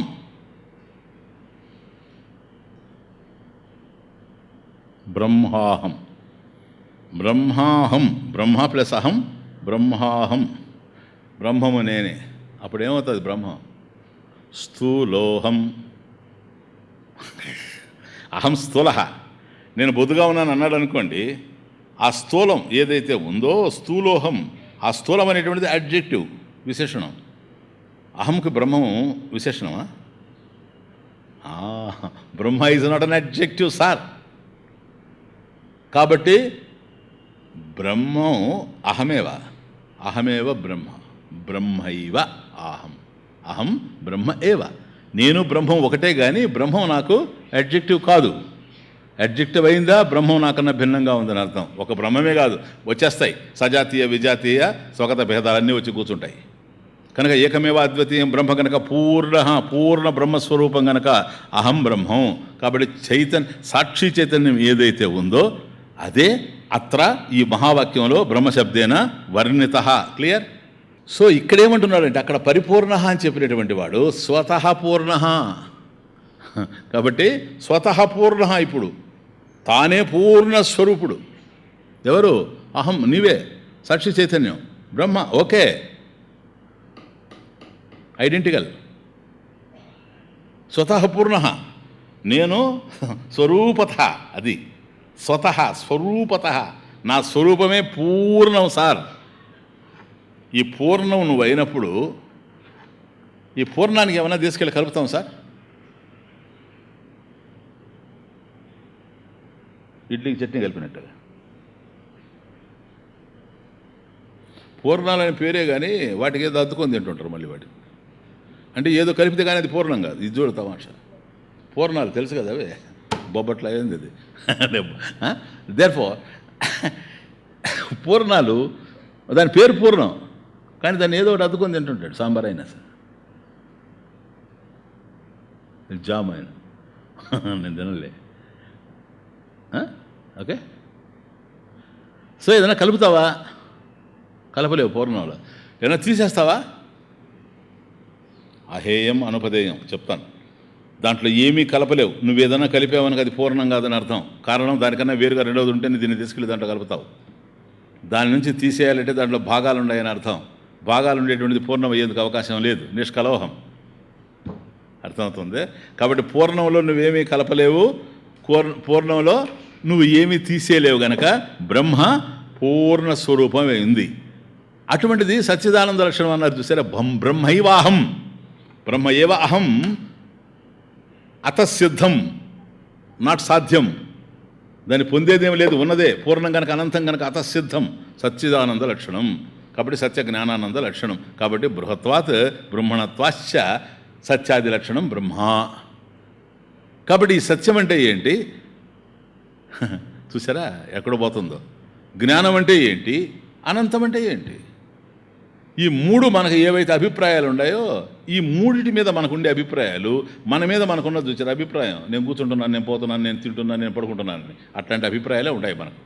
కాబట్టి సత్యం అనేటువంటిది మనకు తెలియదు. కారణం ఈ ప్రపంచంలో ఏది సత్యమో మనకు అర్థం కావడం లేదు.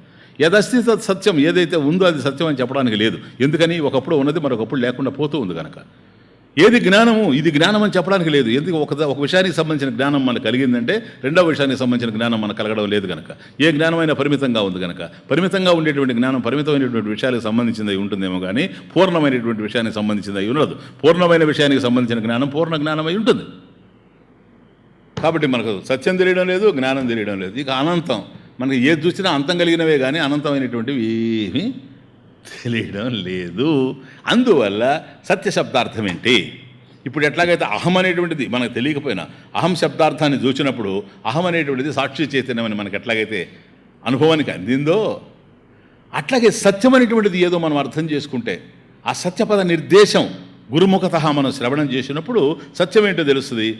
ఆ సత్యం ఏదో కాదు, జ్ఞానం దానికన్నా భిన్నమైంది కాదు. సత్తయా చిత్, సత్యమే జ్ఞానం అనేటువంటిది మనకు అర్థమవుద్ది. సత్తు చిత్తు ఎప్పుడైతే అర్థమైందో అది అనంతమై ఉంటుందే కానీ అంతం కలిగింది అయి ఉండేందుకు అవకాశం లేదు. ఇదే పరిపూర్ణం అనేటువంటిది కూడాను మనకు తెలిసిపోతుంది. కాబట్టి బ్రహ్మము సత్య జ్ఞానానంద లక్షణం గనక బ్రహ్మ పరిపూర్ణ. Any doubt? ఓకే. సో తమసదండి, ఉండడానికి 3 పదాలు ఉన్నాయి. అహం బ్రహ్మాస్మి, దాని వెనక 3 వ్యవహారాలు ఉన్నాయి. అందుకని ఇప్పుడే చెప్పడం లేదు, పోయేటప్పుడు చెప్పేసిపోతా. తమాష ఏంటంటే 3 పదాల్లో అహమేమో సాక్షి చైతన్యం, బ్రహ్మశబ్దం చూచారు పూర్ణం కదా. సాక్షి చైతన్యం కూడా పూర్ణమే. పరిపూర్ణ పరాత్మ అస్మిన్ దేహే విద్యాధికారిణి బుద్ధేహే సాక్షిదయాస్తిత్వ స్ఫురణ అహమితీర్యతే. కాబట్టి అక్కడ పరిపూర్ణం. స్వతః పూర్ణ పరాత్మ బ్రహ్మశబ్దేన వర్ణిత, ఇక్కడ కూడా పూర్ణమే. కాబట్టి అహం శబ్దార్థం పూర్ణం.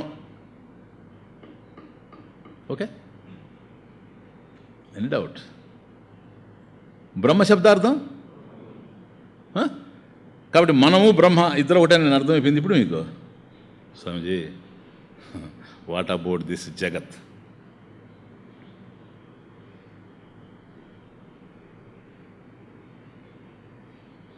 అసలు ఈ బ్రహ్మం అనేవాడిని నేను అన్వేషించడానికి కారణం జగత్తే కదా. ఈ జగత్తు ఎప్పుడైతే అర్థవంతంగా నాకు కనిపిస్తూ ఉందో, అండర్స్టాండ్, అర్థవంతంగా అంటే నియతి, ఆర్డర్. జగత్తు ఎప్పుడైతే అర్థవంతంగా కనిపిస్తూ ఉందో ఈ జగత్తే అర్థవంతంగా ఉంది కనుక ఈ అర్థవంతమైనటువంటి ప్రపంచం వెనుక పరమార్థం ఏదో ఉండాలనేటువంటిదే నా అన్వేషణకు ఆధారం. అక్కడే నేను బ్రహ్మమును పట్టుకున్నాను. ఇవన్నీ నశించిపోతూ ఉంటాయి కనుక నశించింది ఏదో ఉండాలని దాని మీదకి వెళ్ళాను. వీటి వల్ల నాకు కలిగేటువంటి ఆనందం అంతం కలిగి ఉంది కనుక, ఇది నిమిత్తానందంగా ఉంది కనుక నిర్నిమిత్తానందం కూడా ఏదో ఉంది, సహజానందం కూడా ఏదో ఉంటుంది. కర్మాపేక్ష లేనటువంటిది, కోరిక లేనటువంటిది, అజ్ఞానం తెలియనటువంటిది ఏదో ఉంటుందనేటువంటి ఆలోచన నాలో కలిగింది. కాబట్టి అటువంటి ఆలోచన స్పృహ నాకు ఏర్పడడానికి బ్రహ్మస్పృహ, బ్రహ్మ ఎవరు? జగత్కారణం. ఈ జగత్కారణం బ్రహ్మస్పృహ నాకు ఏర్పడడానికి జగత్తే ఆధారమై ఉంది. అట్లాంటప్పుడు ఈ జగత్తు విషయం మాట్లాడారు మీరు. ఇప్పుడు అహం వరకు అర్థమైపోయింది. అహం పూర్ణ, బ్రహ్మ పరిపూర్ణ, స్వతః పూర్ణ. ఓకే, ఈ 2 పూర్ణమే. కాబట్టి ఆత్మైవ బ్రహ్మ, బ్రహ్మైవ ఆత్మ. Okay, clear. మరి ఈ జగత్తేంటి? సరే నాయన, బ్రహ్మం పూర్ణం నువ్వు అంగీకరించావా? ఇంకేమైనా సందేహాలు ఉన్నాయా? కదా. జగత్ ఎక్కడి నుంచి ఆవిర్భవించింది? తైత్రీయమే కదా. మళ్ళీ యతో వాయుమాని భూతాని జాయంతే ఏన జాతాని జీవంతి యత్ ప్రయంతి అభిశంవిశంతి స బ్రహ్మ. కాబట్టి ఈ జగత్తు ఏదైతే నీకు కనిపిస్తూ ఉందో ఇది బ్రహ్మం నుండి ఆవిర్భవించింది. బ్రహ్మం ఏంటని అర్థం చేసుకున్నారు మీరు ఇప్పుడు? పూర్ణమని అర్థం చేసుకున్నారు కదా. పూర్ణంలో నుంచి అపరిపూర్ణం వస్తుందా? పూర్ణంలో నుంచి పూర్ణం వస్తుందా? బోలో అంతే. అయితే ఇప్పుడు జగత్తు కూడా పూర్ణమే.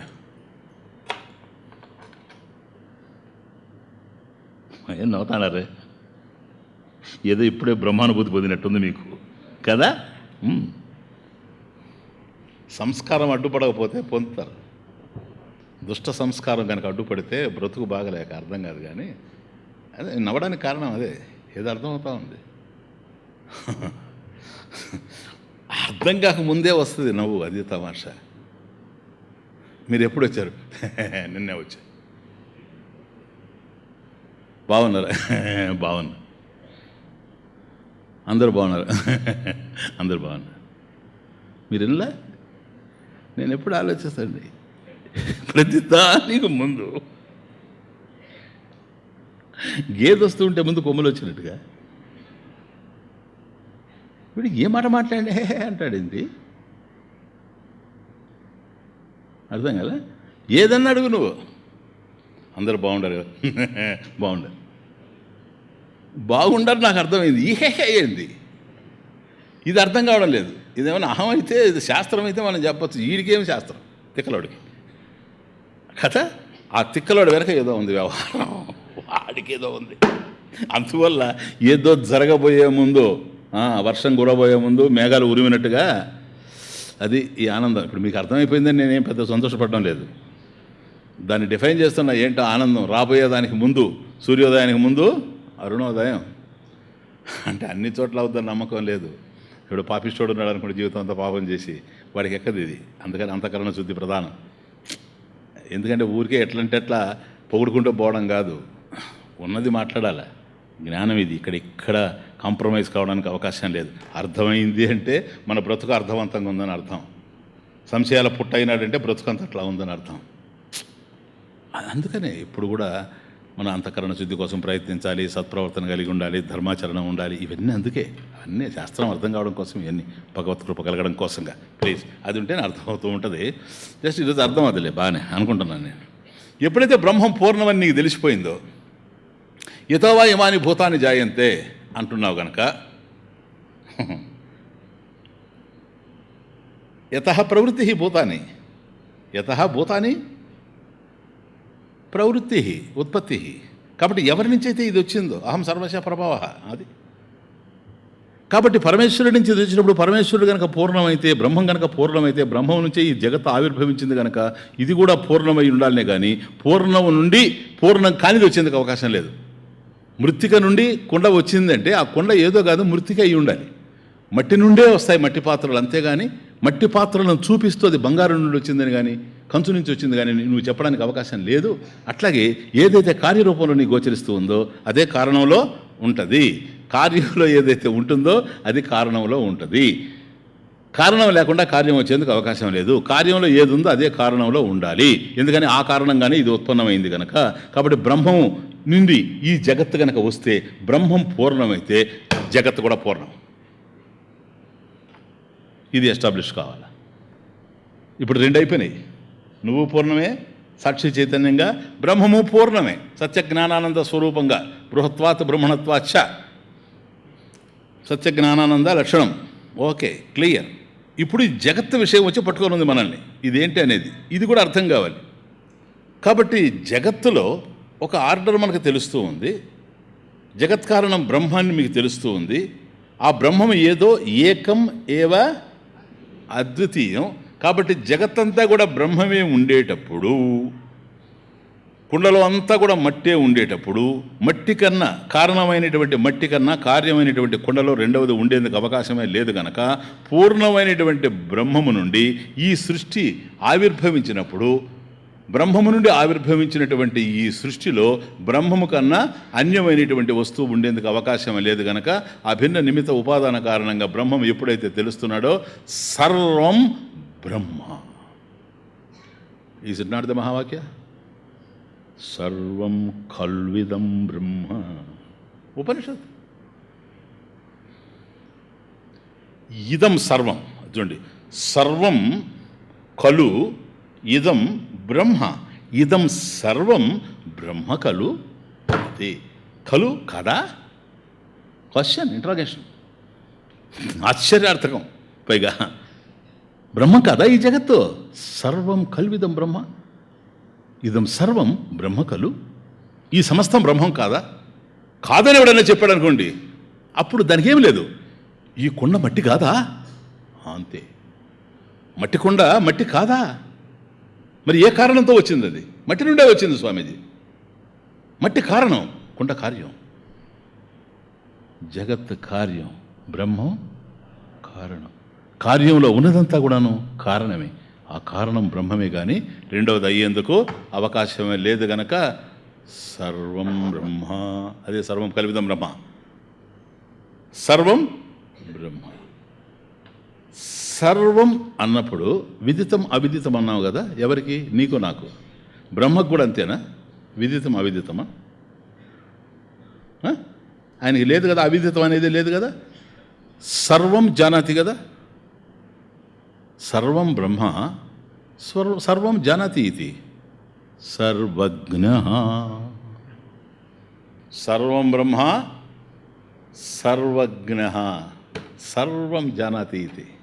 ఆయనకి తెలియదంటూ రెండవది లేదు. ఆయన జ్ఞానంలో ఇమిడిపోనిదంటూ లేదు. కాబట్టి సర్వం బ్రహ్మ నంబర్ 1, సర్వజ్ఞం బ్రహ్మ నంబర్ 2. తర్వాత సర్వకారణం ఎవరు? అయిపోయింది. సర్వకారణం బ్రహ్మ, సర్వకారణ అభయ వితరణ. అది అడ్వేషన్. సర్వకారణ అభయ వితరణ. ఇంకా అభయం లేదు, అది అభయం లేదు. అభయాన్ని పంచేటువంటి వాడు వితరణ. పాతకహరణ పరమశివ. పరమశివ మంగళకరమైనటువంటి శివుడు. పాతకహరణ ఎందుకని? అభయ వితరణ. ఎవరు? సర్వకారణ, సర్వకారణం బ్రహ్మ. సర్వకారణం అంటే సర్వం ఎక్కడొస్తుంది? జగత్తుంటేనే. జగత్కారణం బ్రహ్మ. కాబట్టి ఏదైతే జగత్కారణంగా మనకు తెలుస్తూ ఉండాడో ఈ బ్రహ్మం అంతే, ఇంకేం లేదు. కాబట్టి ఈ బ్రహ్మమే జగత్ అంతా కూడా నిండిపోయి ఉన్నాడు. ఏనాయనా ఎనీ డౌట్? ఎందుకంటే అసి ఉంది, important. Only half an hour. అసి ఉంది, అది అసి ఇంపార్టెంట్ వెర్బు. అహమస్మి అంటే నువ్వు బాధపడుతున్నావు, త్వమసి. అదే కదా ఇది. అహమస్మి త్వమసి. నాకు తెలియకుండా అడుగుతా, ఒక మాట చెప్పండి. అహమస్మి అనేది వాక్యమైనా కాదా?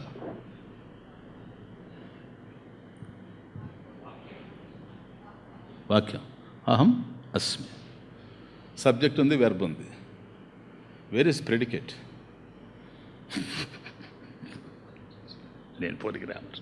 లేనిపోని గ్రామర్. చెప్పండి. అహమస్మి అనేది సెంటెన్స్ నేను కాదనడం లేదు, వాక్యమే. ఆ వాక్యం ఏమేమి భావాన్ని ఇస్తుంది అంటాను. దేని గురించి చెప్తుంది? ఏ క్రియ విషయం చెప్తుంది? ఏ జ్ఞాన విషయాన్ని ఎక్స్ప్లెయిన్ చేస్తూ ఉంది? చెప్పండి బాగా. క్రియ యొక్క ఉపయోగం ఏమన్నా కనపడతా ఉంది అందులో? స్పష్టమైనటువంటి ప్రకటనగా ఏమన్నా ఉందే? క్లియర్ డెఫినేషన్గా ఉంది అహమస్మి. ఏంటిది? ప్రిడికేషన్ ఎక్కడ? ప్రిడికేషన్ ఆఫ్ వాట్? కొద్దిగా ఆలోచించండి. నేనున్నాను. ఎలా ఉన్నావు? నేనున్నాను. వాక్యం నేను కాదనడం లేదు, నేను ఉన్నాను. ఆ 2 పదాలతో వాక్యం అయిపోయింది, full sentence. That gives meaning. కాబట్టి పదాల సముదాయమే వాక్యం కనుక, కాబట్టి కొన్ని పదాలు కలిసి ఒక భావాన్ని పూర్ణంగా ఇచ్చేటప్పుడు అది వాక్యం అంటాం. అట్లాగే అహం అస్మి, నేనున్నాను, త్వమసి, నీవు ఉన్నావు, వాక్యమే అది. ఇంకేదో చేర్చాల్సిన అవసరం లేదు. కానీ ఆ వాక్యము ఏదన్నా ఒక స్పష్టతని ఇస్తూ ఉందా నీకని అడుగుతున్నాను నేను. నువ్వు ఉన్నావు, ఏంటి, ఏం కన్నా? సరే, బ్రహ్మం పూర్ణం కదా, నేను పూర్ణం కదా, బ్రహ్మం నుండి జగత్ వచ్చింది కదా, ఆయన పూర్ణం కనుక కారణం, ఆయన నుంచి జగత్తు వచ్చింది కదా, ఇది కార్యం కదా, ఆయన జగత్ కారణం బ్రహ్మ కదా. పో, ఇంకేమైంది? ఇప్పుడు అర్థమైందా? అహమస్మి, నేనున్నాను. ఈ సెంటెన్సు ఏది స్పష్టంగా నిర్ధారణ చేయడం? జగత్ కారణం బ్రహ్మ అహమస్మి. క్లియర్? జగత్కారణం బ్రహ్మ అహమస్మి. అది అట్లా స్వామి, నువ్వు పూర్ణం ఆయన పూర్ణమైనప్పుడు అహం, ఇప్పుడు నువ్వు పూర్ణం ఆయన పూర్ణం, అహం బ్రహ్మ ఇవా అని చెప్పావు కదా ఇంతకుముందు. నేను బ్రహ్మమే, బ్రహ్మమే నేను అని చెప్పావు కదా, నిజమే. అదే నేను చెప్తున్నా, ఈ జగత్ అనేది ప్రత్యేకంగా లేదు, ఆయన నుండే వచ్చింది గనక కారణం కన్నా కార్యం వేరుగా లేదయ్యా, ఇది కూడా బ్రహ్మస్వరూపమేను, సర్వం కల్విదం బ్రహ్మ. అర్థమవుతుంది. కాబట్టి జగత్కారణం బ్రహ్మ ఎవరైతే ఉన్నారో ఆ బ్రహ్మ నేనే కదా, సాక్షి చైతన్యం. జగత్కారణం బ్రహ్మ అహమస్మి. ఇప్పుడు ఎట్లుంది సెంటెన్స్? అహమస్మి అనడానికి జగత్కారణం బ్రహ్మ అస్మి అనడానికి ఎట్లా ఉంది కదా? ఇప్పుడు నేను బ్రహ్మే కదా, జగత్కారణం బ్రహ్మే కదా. అహం బ్రహ్మ అస్మి, అహం జగత్కారణం బ్రహ్మ అస్మి. మనల్ని మనం అంగీకరించలేకపోతున్నాం కదా.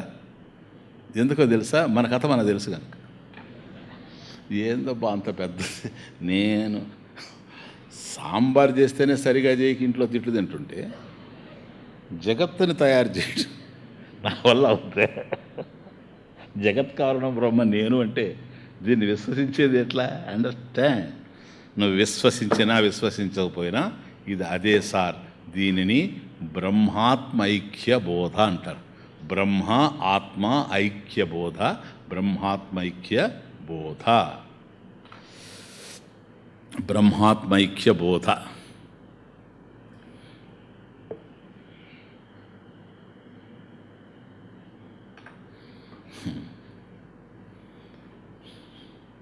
బ్రహ్మ అహం ఆత్మ, ఏది? సాక్షి చైతన్యం. బ్రహ్మాత్మ ఐక్యబోధ, అది అది అస్మి. అస్మి ఇది ఐక్యపరామర్శ, అస్మి ఇది ఐక్యపరామర్శ. కాబట్టి ఈ అస్మి అనే క్రియాపదం ఏం చేస్తూ ఉంది అని ఆలోచిస్తే ఐక్యపరామర్శ, ఈ రెండిటి యొక్క ఐక్యాన్ని, ఏకత్వాన్ని, ఐక్యం అంటే ఏకత్వం, వన్నెస్, దాన్ని సూచిస్తూ ఉంది.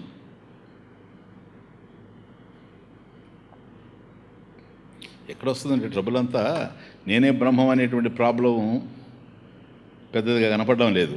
అది ఈజీగా సాల్వ్ అవుతుంది మీకు. జగత్కారణం బ్రహ్మాహమస్మి అన్నప్పుడే ప్రాబ్లం కనపడతా ఉంది. అందువల్ల ఉపనిషత్తులో మహాద్భుతంగా పూర్ణమద పూర్ణమిదం పూర్ణాత్ పూర్ణం ఉదశ్యతే, ఫినిష్. పూర్ణం ఏది? పరిపూర్ణ, స్వతః పూర్ణ, పూర్ణం.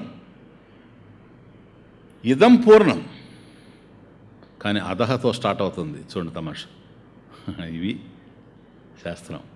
పూర్ణం అధః, పూర్ణం ఇదం, పూర్ణాత్ పూర్ణం ఉదచ్యతే.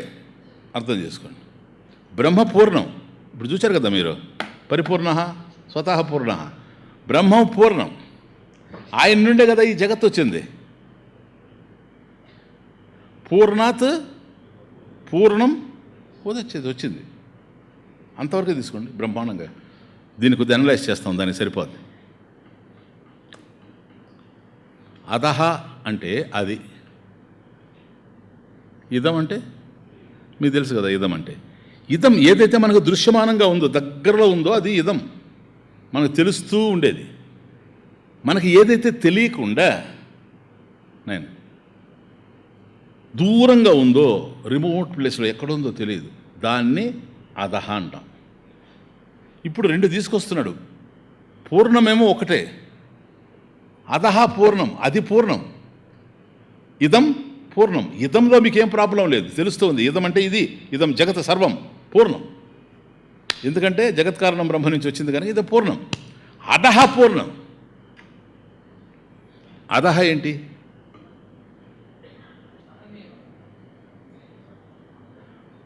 అదే ఎట్లొస్తుంది అంటాను. అధహ అంటే అది, అక్కడ ఉండేది. అహం నీకు పరోక్షంగా ఉంది, ఎక్కడో స్వతసిద్ధం కదా, అదే తమాషా. కాబట్టి ఏదైతే నీకు కనిపిస్తూ ఉందో, ఏదైతే నీకు అర్థమవుతూ ఉందో అదంతా ఇదం అన్నప్పుడు జగత్తంతా ఇదం కిందకు వస్తుంది. ఇదం జగత సర్వం. అర్థమవుతుంది. అధహ అంటే అక్కడ. జనరల్గా ఏమనుకుంటారో అక్కడంటే ఆ ప్రదేశంలో, నాకు తెలియని ప్రదేశంలో అది ఇది అంటాడు. అక్కడ కాదు. ఇదం ఎప్పుడైతే సర్వం వచ్చేసిందో, సర్వం జగత్, what is left out is you. ఎందుకో తెలుసా? అహం ఇదం కాదు. ఎప్పుడు ఇదంలో అహం లేదు. ఇది అన్నటువంటి దాంట్లో నేను లేదు. కాబట్టి జగత్ ఎక్కడైతే నువ్వు చూస్తూ ఉన్నావో, ఇదంగా తెలుస్తూ ఉందో, అక్కడ అహం శబ్దం వినపడదు. ఇదంగానే తెలుస్తుంది నీకు. ఇదం పశ్యామి, ఇదం శృణోమి, ఇదం అనునోమి, అట్లా తెలుస్తుంది నీకు. అహం అనేటువంటిది రాదు. కాబట్టి ఇదం నీకన్నా అహం కన్నా వేరుగా ఉంది. కాబట్టి అంతా ఇదం ఏదైతే ఉందో ఇది పూర్ణమని నువ్వు తెలుసుకున్నావు. ఏం వదిలిపెట్టిన అధహ ఏంటి మళ్ళీ అని అంటే, అధహ ఏదో కాదు, నేను సాక్షి చైతన్యం ఏదైతే అహం అనుకుంటున్నానో అది అధహ. అధహ పూర్ణం. సరేనా? నేను పూర్ణం. బ్రహ్మం ఎవరు? జగత్కారణం బ్రహ్మ అయితే పూర్ణాత్ పూర్ణం. కరెక్ట్గా చెప్పాలంటే స్వర్ణాత్ స్వర్ణం. ఇంకా క్లియర్గా అర్థం ఉంది మీకు. స్వర్ణంలో నామరూపాలు లేవు, నగల్లో నామరూపాలు వస్తాయి. వండర్ఫుల్. సరేనా? స్వర్ణం ఉందనుకోండి, బంగారం, ఇది బ్రహ్మం. దీంట్లో నుంచి నువ్వు ఆభరణాలు తయారు చేస్తే, ఆర్నమెంట్స్ తయారు చేస్తే అవన్నీ ఏంటి? అది కూడా బంగారే. నామము రూపం. ఏమి సృష్టి ఇది? నామరూపాల సృష్టి. ఉండినదే ఊడి పడితే సృష్టి ఎలా అవుతుంది? బంగారు మొత్తం తీసుకొని దానే చూపి సృష్టి అంటే సృష్టి ఎట్లా అవుతుంది? లేనిది ఊరేగాలంటే ఎలా సాధ్యపడుతుంది? ఇప్పుడు దాంట్లో నుంచి మనం సృష్టించాం. ఇది వడ్డాణం అండి, ఇది రింగు, ఇది బ్యాంగిలు, ఇది చైన్ అని చెప్పాం. దానికన్నా ఇది వేరే లేకుండా వచ్చినాయి ఇవి. అదే కదా. ఉన్నది మళ్ళీ రానే రాదు, లేనిది ఎప్పుడు వచ్చేది ఉండదు. ఇంక జరిగింది ఏంటి ఇప్పుడు? నామరూపాల సృష్టి, నామాలయ్యే పుష్టి. అది తమాషా. కాబట్టి నామరూపాలు అంతే. ఇది చైను, అది మరొకటి, అదొక మరొకటి, అదొక మరొకటి, రకరకాలైనటువంటి పెట్టుకున్నా కూడాను స్వర్ణాత్ స్వర్ణం. వాటి యొక్క రూపాలు వేరుగా ఉన్నాయి, నామాలు వేరుగా ఉన్నాయి. ఈ దృశ్యమాన జగత్తులో అనేకమైనటువంటి రూపాలు, అనేకమైనటువంటి నామాలు. బంగారు నుంచి వచ్చినటువంటి బంగారు ఆభరణాలన్నీ బంగారు కన్నా ఎట్లా అన్యంగా లేవో, పూర్ణాత్ పూర్ణం. బ్రహ్మం పూర్ణం కనుక పూర్ణం నుంచి వచ్చినటువంటి బ్రహ్మం నుండి ఆవిర్భవించినటువంటి జగత్తు కూడా పూర్ణం. కాబట్టి ఆయన జగత్కారణం బ్రహ్మ, అహం పూర్ణ.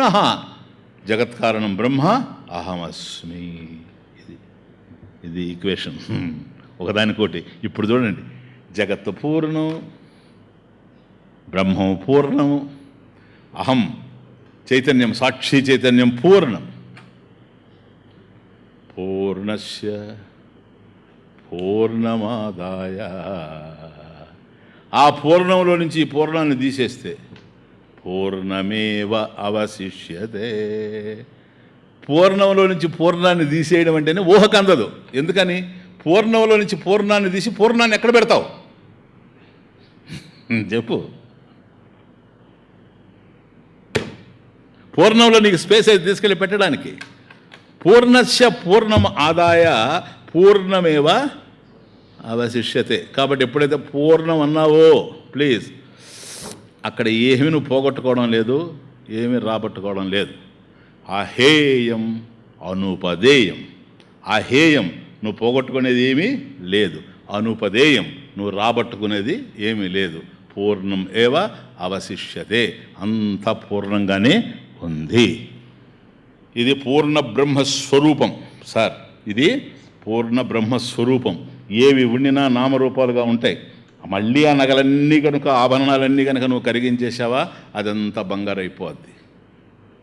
ఆ ఆభరణాలు ఉన్నప్పుడు ఆభరణాల్లో ఉన్నదంతా బంగారే అన్వయం. ఆభరణాలన్నీ కరిగించేసినా బంగారే ఉంటుంది వ్యతిరేకం. ఆభరణాలు ఉన్నాయి, బంగారు ఉంటుంది. ఆభరణాలు లేవు, బంగారు ఉంటుంది. నదులు ఉన్నవి, ఉన్నవి గిరులు, నరులు మృగాలు, వనములు తరువులు. నదులు ఉన్నవి, ఉన్నవి గిరులు, నరులు మృగాలు, వనములు తరువులు ఉన్నవన్నీ పోయిన నాడు. ఏం పోతాయి? నామరూపాలు లేకుండా పోతాయి అంతే, ఎక్కడికో పోవు, ఏది అదృశ్యం కాదు. ఉన్నవన్నీ పోయిన నాడు మిగిలినదేదో సత్యమదే, మిగిలినదేదో జ్ఞానమదే, మిగిలినదేదో పూర్ణమదే. అన్ని పోయినా ఉండును బ్రహ్మము, అతన్ని స్మరణమే శుభకరము. రామ రామ జయ రాజారాం, రామ రామ జయ సీతారాం. చెప్పండి, ఇప్పుడు ఏముంది? పూర్ణంగానే ఉంది, ఎప్పుడు పూర్ణంగానే ఉంది. రెండు పూర్ణాలు ఉండేందుకు కనుక అవకాశం ఉంటే బ్రహ్మము కన్నా జగత్తు వేరుగా ఉన్నదని చెప్పచ్చు, పూర్ణాత్ పూర్ణం కనుక. లేదు, అహం సాక్షి చైతన్యం బ్రహ్మ చైతన్యం రెండు ఉన్నాయని చెప్పేందుకు అవకాశం ఉంటుంది. పూర్ణం అనేది ఏకమే కానీ రెండు అయ్యేందుకు అవకాశం లేదు. కారణం సత్యజ్ఞానానంద స్వరూపం ఉన్నప్పుడు అనంతం అనేటువంటిది ఉంది కనుక, ఇన్ఫినిట్ అనంతం ఎప్పుడైతే ఉందో అనంతాలు రెండు ఉండేందుకు అవకాశం లేదు కనుక, అనంతం ఏక గనక పూర్ణ బ్రహ్మ అనంతం ఏవా, అనంత స్వరూపమేవా. చెప్పండి. కనుక అస్మి ఇది ఐక్య పరామర్శ, ఆ రెండింటి యొక్క ఏకత్వాన్ని సూచించేటువంటి అస్సి అనేటువంటి పదం ఏదైతే ఉందో, క్రియాపదం, అది ఐక్య పరామర్శ. బ్రహ్మము పూర్ణమే, అహం స్వరూపము పూర్ణమే, రెండిటి యొక్క పూర్ణాన్ని సూచిస్తూ ఉంది కనుక తేనా, లాస్ట్ లైన్, తేనా అతః దేర్ ఫోర్, తేనా ఈ కారణం చేత బ్రహ్మ భవామ్యహం, బ్రహ్మ అహం భవామి, నేను బ్రహ్మమే అయ్యున్నాను. అహం బ్రహ్మ అస్మి, అహం బ్రహ్మ భవామి, అహం బ్రహ్మ అస్మి. అండర్స్టాండ్? అహం బ్రహ్మ అస్మి, అహం బ్రహ్మ భవామి. క్లియర్? సో అహం బ్రహ్మ ఇవ, జగత్కారణం బ్రహ్మ.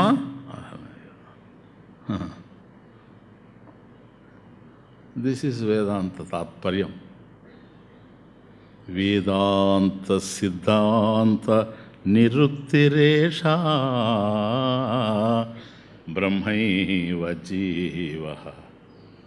కారణం పూర్ణ, బ్రహ్మైవ జీవ సకలం జగచ్చ. జగత్కారణం బ్రహ్మ, పూర్ణాత్ పూర్ణం. అఖండ రూపస్థితిరేవ మోక్ష. ఈ మూడు ఒకటేనని ఐక్య పరామర్శ. అఖండ రూపస్థితి ఏవ మోక్ష, ఇది మోక్షం. బ్రహ్మాద్వితీయే, ఎందుకు? బ్రహ్మము అద్వితీయం కనుక. It is one without second. రెండవది తెలియనటువంటిది అఖండ బ్రహ్మం. బ్రహ్మాద్వితీయే శ్రుతయ ప్రమాణం. కాబట్టి మనకి ఇప్పుడు కావాల్సింది నేను బ్రహ్మం కావడం కాదు, నేను బ్రహ్మం అయ్యే ఉన్నాను. అతః సిద్ధం సచ్చిదానంద లక్షణం కనుక ఇప్పుడు నాకు కావాల్సింది జ్ఞానం కావాలి. నేను బ్రహ్మమే అయ్యున్నాను అనేటువంటి జ్ఞానం కావాలి. ఈ జ్ఞానం కలగాలి, ఇంకొక మార్గమే లేదు. జ్ఞానం కలగాలంటే ఏం చేయాలి? ఆయన దేవాలయం చుట్టూ రోజు పోయి తిరగాలి. సరిపోయిందే? రోజు తిరుగు, ఏముంది, కాళ్ళు ఉన్నంతకాలం. మోకాళ్ళ నొప్పులు వస్తే ఎక్కడ పొమ్మన్నా పోవు. అర్థమవుతుంది? ఇప్పుడు బ్రహ్మ అద్వితీయే. ఎప్పుడైతే బ్రహ్మం అద్వితీయం అని తేలిపోయిందో, శ్రుతయ ప్రమాణం, ప్రమాకరణం ప్రమాణం. జ్ఞానమే నీకు కలగాలి. బ్రహ్మం అఖండం అనేటువంటి జ్ఞానం నీకు కలగాలి. అఖండ అద్వైతానుభూతి నీకు కలగాలి. అటువంటి అద్వైత జ్ఞానం నీకు ఎక్కడి నుంచి వస్తుంది? శృతుల నుంచి వస్తుంది, కానీ మరొక చోట నుంచి వచ్చేందుకు అవకాశం లేదు కనుక ప్రమాణం, ప్రమాకరణం, జ్ఞానాన్ని అందించేటువంటిది శ్రుతయ. వేదాలు అంటే వేదాల్లో ఉపనిషత్తుల్లో ఉండేటువంటి జ్ఞానమే నీకు ఇస్తుంది. ఇదే బ్రహ్మపదం. అర్థమవుతుంది? స్వతః ప్రమాణం ఇది. పైగా అది ఎలాగో మనకు ప్రమాణం తెలియజేస్తూ ఉంది శాస్త్రం. అప్రమేయ పదం. నీకు వేరే వేరే ఇప్పుడు ఇంద్రియాలు, మనస్సు, ఇవన్నీ ప్రమాణాలుగా ఉంటే ప్రపంచం తెలుస్తూ ఉంది. అట్లా తెలిసి అప్రమేయం కాదు ఇది, ఇది ప్రమేయం కాదు ఇది. అటువంటి ప్రమాణాల చేత తెలిసేది కాదు. అప్రమేయ పదం అఖిలాధారం సర్వాభరణాలకు ఆధారమైనటువంటిది బంగారే. సమస్తమైనటువంటి జగత్తుకు ఆధారమైనటువంటిది పరిపూర్ణమైనటువంటి బ్రహ్మమే. అప్రమేయ పదం అఖిలాధారం నిష్ప్రపంచ నిజ నిష్క్రియ రూపం. నిష్ప్రపంచం, ఇంకా వేర్ ఈజ్ ది వరల్డ్? ఉన్నదంతా బ్రహ్మమే, పూర్ణ బ్రహ్మ. ఏది ప్రపంచం? నామరూపాలతో తెలుస్తుంది. మిథ్య. మిథ్య గనక పరమాత్మ మీద ఆధారపడి ఉంది.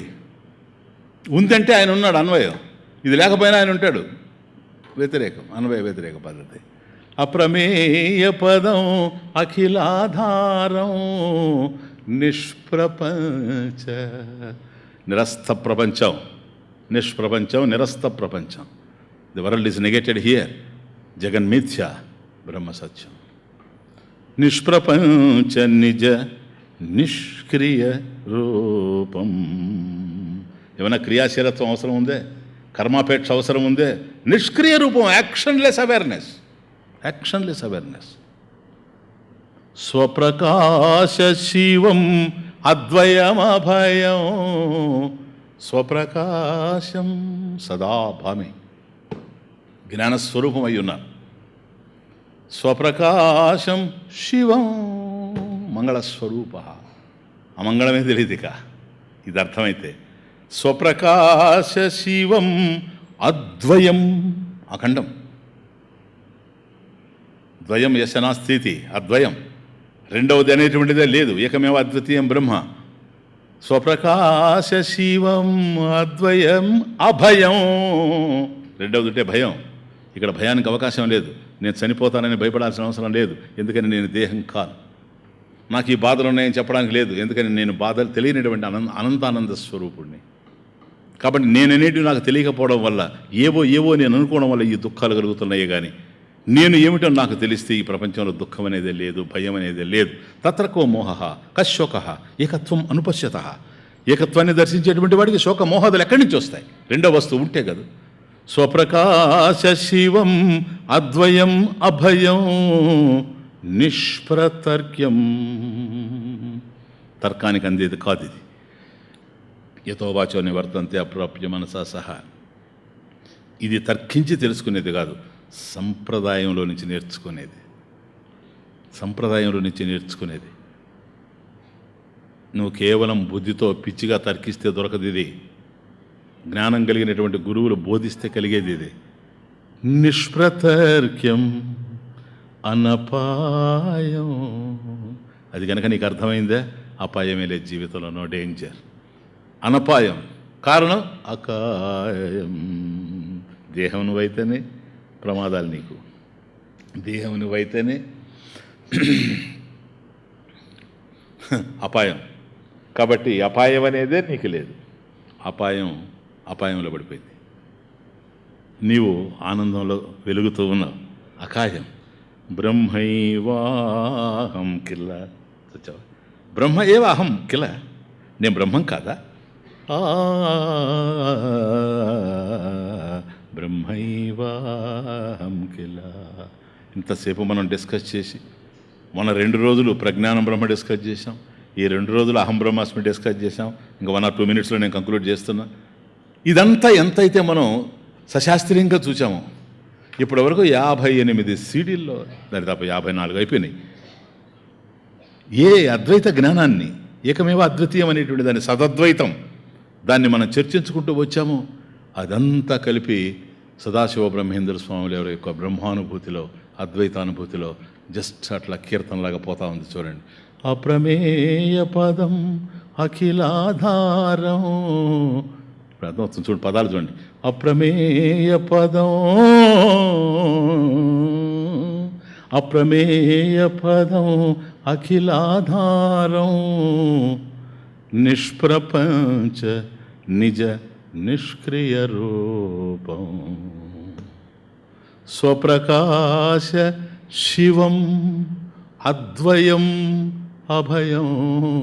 స్వప్రకాశ శివం అద్వయమభయం నిష్ప్రతర్క్యం అనపాయం అకాయం బ్రహ్మైవాహం కిల. ఆ బ్రహ్మైవాహం కిల. ఒక్కటే. ఎట్లయ్యావయ్యా? ప్రమాణం శృతయ ప్రమాణం కదా. బ్రహ్మైవాహం కిల బ్రహ్మైవాహం కిల సద్గురు కృపయా బ్రహ్మైవాహం కిల. కేవలం గురుదేవుని యొక్క అనుగ్రహం చేత ఇవన్నీ నేను ఊహించలేను. ఒకవేళ గురువు చెప్పేదంతా వినేసి అదంతా నాకు తెలిసింది అనుకోవచ్చు ఒక క్షణంలో. దానికి ఏం అవసరం లేదు, అహంకారం ఒకటి ఉంటే చాలు. కానీ ఇది అంత చెప్పిన తర్వాత కూడా ఎంత పట్టింది అనేది విషయం, ఎంత వంట పట్టింది అనేది విషయం. తినింది వంట పట్టకపోతే తినకపోవడమే మంచిది, ఇంకా ఘోరం అయిపోద్ది. టాక్సిక్ మ్యాటర్ అంతా తయారవుద్ది లోపల, అదే డిసీజెస్కి దారి తీసేది. అర్థమవుతా ఉంది. కనుక ప్లీజ్, కేవలం సద్గురు కృపయా బ్రహ్మ ఏవ అహం కిల. అహం బ్రహ్మ అస్మి అస్మి ఇది ఐక్య పరామర్శ. అస్థిత్యైక పరామర్శ అనొచ్చు కదా. అస్మి అస్థి అన్నీ ఒకటే కదా, ఇంతకుముందు మనం చూసినట్టు. అస్మి అనడం నాకు ముఖ్యం. అది అహం బ్రహ్మాస్మిలో అస్మి శబ్దం. అస్మి ఈజ్ నాట్ అస్థి. ఈ అస్థి అనేది ఎందుకు వాడలేదంటే, అస్థి పదానికి అస్మి పదానికి ఒకటే అర్థమైనా చూడండి ఎంత అప్రోప్రియేట్గా పదాలు వాడాలను. అస్థి అంటే ఉంది అని అర్థం. కప్పు శాసనం ఉంది చెప్పు.